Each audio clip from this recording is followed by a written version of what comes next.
Le mercredi 5 juillet, l'Olympique de Marseille remporte une rencontre amicale contre le FC Sion. Un match de préparation ordinaire à l'exception d'un choix tactique étonnant de la part de Rudy Garcia. Le milieu offensif Bouna Sarr a été titularisé en position de défenseur droit et ce choix sera répété quelques jours plus tard contre l'Étoile Sportive du Sahel.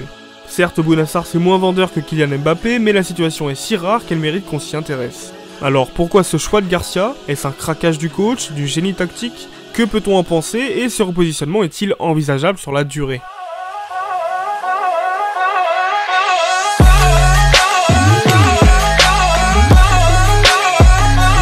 Alors écartons tout de suite la peur relative à l'âge du joueur. Oui, Bouna Sarr a déjà 25 ans. Les changements de poste tardifs ne sont certes pas optimaux, tant les mécanismes du jeu peuvent être ancrés dans l'instinct du joueur, mais ils ne sont pas synonymes d'échec pour autant. Surtout que les 25 ans de Bouna, ça reste plutôt jeune. 25 ans, c'est par exemple l'âge auquel Gianluca Zambrotta est passé d'ailier droit à défenseur gauche sur les conseils de Marcello Lippi. Et avant que vous vous rendiez compte que j'ai mis Zambrotta et Sarr dans la même phrase, je passe à la suite.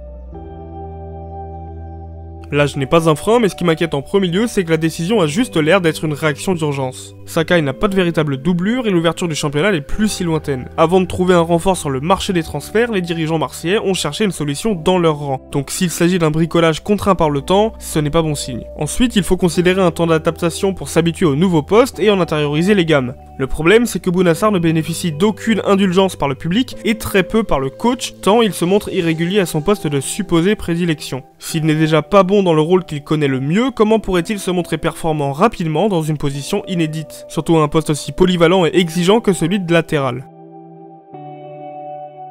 Le virage initié par Rudy Garcia n'est pourtant pas si absurde, tant un ailier et un arrière latéral connaissent des similitudes de jeu. On recense beaucoup de milieux offensifs qui ont reculé sur le terrain pour mieux sauter dans leur carrière. Le croate Dario Serna, repéré lorsqu'il était ailier droit, Antonio Valencia ou Fabio Coentrao. En France, un léger cran en dessous, on pensera à Franck Tabanou et Ludovic Ball, et ce serait déjà pas mal pour Bouna Sarr d'atteindre ce niveau.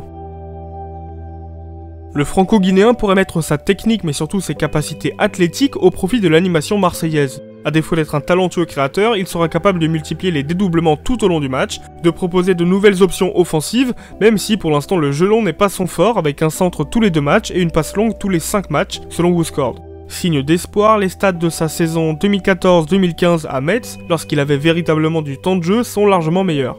On reproche souvent aux entraîneurs français de ne rien tenter. Là, au moins, on est tranquille. Ça a d'ailleurs plutôt été une réussite lors des 2 matchs de préparation. Si Sarr participe au jeu depuis une position plus basse, ses mauvais choix offensifs seront moins décisifs, moins graves. Et à la limite, si c'est pas un argument en faveur du Bouna défenseur, c'est un argument contre le Bouna attaquant. Il y a aussi un immense flou quant à ses capacités à défendre sur 90 minutes. Contre Sion puis l'Étoile Sportive du Sahel, le marquage laissait tout de même à désirer et il a fait une superbe passe décisive au buteur adverse. Tout à fait logiquement, les stats défensifs de Sarr sont pour l'instant très mauvaises. La saison passée, il a récupéré seulement 16 ballons et il a surtout perdu l'essentiel de ses duels physiques. Pour l'Olympique de Marseille, la situation est donc à mi-chemin entre un pari intéressant et un risque inconscient. Pour le joueur, c'est peut-être le dilemme d'une carrière. Dans le club phocéen, il a déjà dépanné à des postes inhabituels comme en pointe, mais il s'agit cette fois-ci d'un changement radical à l'échelle d'une saison minimum.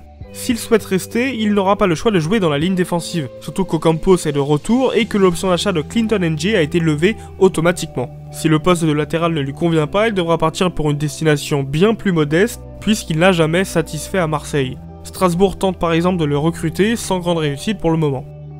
En résumé, le repositionnement ne s'annonce ni trop inquiétant ni très prometteur, mais l'option semble néanmoins être la plus favorable à la fois pour le club et pour le joueur. Je ne sais pas si c'est une bonne idée, mais c'est déjà une idée. C'est un pari intéressant qui pourrait déjà débloquer la situation et permettre aux supporters marseillais de ne plus jamais voir Bouna Sarr sur le front de l'attaque. Comme d'habitude, j'espère que ces éléments de réflexion vous ont intéressé. Si c'est le cas, je vous invite à vous abonner et à partager cette vidéo. C'est un format plus compact cette semaine car je travaille sur un gros sujet qui devrait arriver la semaine prochaine. Join the team, à la prochaine.